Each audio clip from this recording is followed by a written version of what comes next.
तो दोस्तों नमस्कार, मैं हूं आपके साथ कौशलेंद्र प्रताप सिंह और आप देखना शुरू कर चुके हैं प्रजातंत्र टीवी। दोस्तों आज बात बिहार की करेंगे।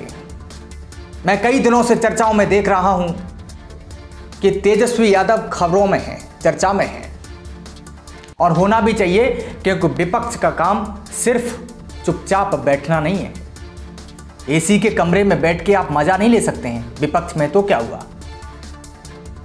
मैं कहता हूं कि सनद रहे कि लोकतंत्र की हत्या जितनी निर्ममता से की जाएगी वो उतना ही मजबूत होगा, अडिग होगा और टिकाऊ होगा। दोस्तों विधानसभा चुनाव के बाद राष्ट्रीय जनता दल पूर्ण रूप से विपक्ष की भूमिका में नजर आया है। विपक्ष की भूमिका में मैं कहता हूं कि विपक्ष का काम सिर्फ केवल टीवी डिबेट में मुद्दे उछालना नहीं है, ना ही केवल सदन के पटल पर सत्ता पक्ष का विरोध करना, बल्कि विपक्ष का काम सामाजिक न्याय और वाजिब हक के लिए तरसने वालों की कतार में खड़े प्रत्येक आखिरी व्यक्ति तक पहुंचना है। मेरे दोस्तों, उसका हक दिलाना है। आपका जो भी मानना हो, लेकिन मुझे और मैंने जो तेजस्वी यादव को देखा ड्राइंग रूम से बाहर निकलकर बीच सड़क पर जनता के हक और अधिकार के लिए लाठियां खाते हुए देखा, मैंने उनका भविष्य देख लिया। तेजस्वी यादव को विधानसभा चुनाव में हार तो मिली, लेकिन उस हार ने जितना जलाया उतना ही चमकते गए, समय के साथ और परिपक्व होते गए। मैं एक ही बात कहना चाहूंगा दोस्तों कि तेजस्वी यादव के रूप में बिहार को एक तोहफा मिला है। जब ये तस्वीरें मैं देख रहा था, हमारे रिपोर्टर्स कनेक्टिंग में थे, मेरे साथ संपर्क में थे। मैंने एक स्टोरी पढ़ी लालू प्रसाद यादव की, तो मैं कहता हूं कि आज के आंदोलन ने लालू प्रसाद यादव की महान विरासत को संभालने वाला एक मजबूत नेता पैदा किया है। और सबसे बड़ी बात यह है कि आज तेजस्वी यादव ने राजद के विधायकों और हजारों कार्यकर्ताओं के साथ, जो सबसे बड़ी बात है, पुलिसिया कार्रवाई को अपने आंदोलन पर हावी नहीं होने दिया। आपने देखा होगा कि तमाम आंदोलन पर जो पुलिसिया कार्रवाई है वो हावी हो जाती है, लेकिन तेजस्वी यादव ने उस आंदोलन पर पुलिसिया कार्रवाई को हावी नहीं होने दिया। तेजस्वी यादव का जो संघर्ष आने वाले चुनाव में जनता के भीतर एक आत्मविश्वास भरेगा मेरे दोस्तों। और मैं कहना चाहूंगा कि अहंकारी सत्ता के इशारे पर आप सब जान रहे हैं, देख रहे हैं कि सत्ता के अंदर आज कितना अहंकार भरा हुआ है।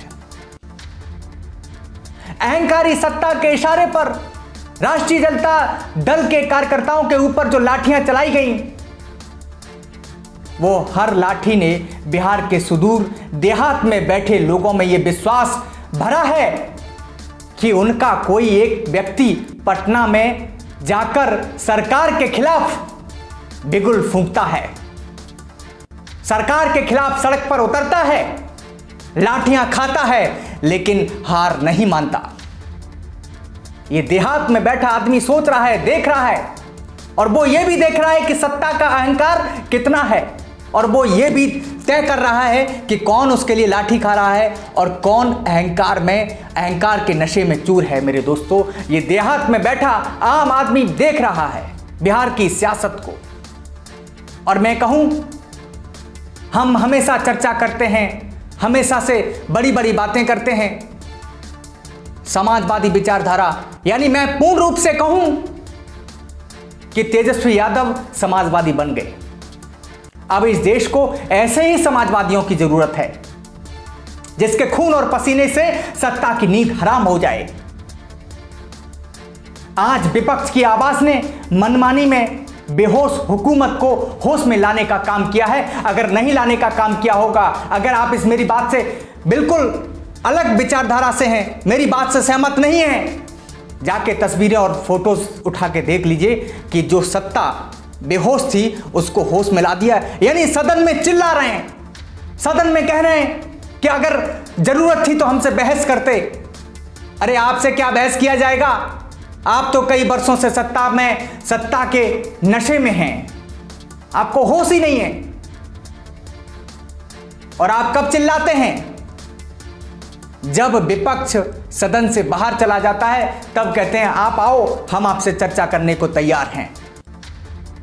दोस्तों, तेजस्वी यादव के एक आह्वान पर पटना पहुंचने वाले हजारों राजद के कार्यकर्ताओं का एक तरीके से तेजस्वी यादव ने उन लोगों को नियम भी सिखाए हैं, उनको बताया है कि आंदोलन कैसे किया जाता है।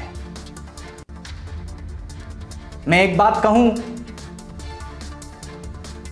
समाजवादी विचारधारा के लोग, जेपी लोहिया, कर्पूरी ठाकुर, लालू प्रसाद यादव, उन सबका मेरी नज़र में, मैं आपको एक बात बड़ी स्पष्ट तौर पर कहना चाहूँगा कि जेपी लोहिया, कर्पूरी ठाकुर, मैं तमाम किताबों को पढ़ा और मैंने देखा, मैं कह रहा था कि इनका उत्तराधिकारी कौन होगा।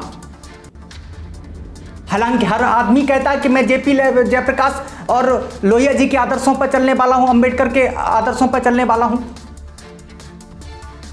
लेकिन मैं आज दावे के साथ कह सकता हूं, और इस बात को लिख लीजिए, और आज से आने वाले 5 से 10 साल 20 साल के बाद में जब आप हमसे चर्चा करेंगे, आज तो खैर जितने भी आरएसएस भाजपा वाले हैं वो तो मुझे मैसेंजर में गाली भेजते हैं, लेकिन मैं दावे के साथ कह सकता हूं, और मैं बड़े जिम्मेदारी के साथ कह रहा हूं कि जयप्रकाश, लोहिया, कर्पूरी ठाकुर, लालू प्रसाद यादव को उत्तराधिकारी मिल गया। उसका नाम है तेजस्वी प्रसाद यादव, आज बिहार का नेता है।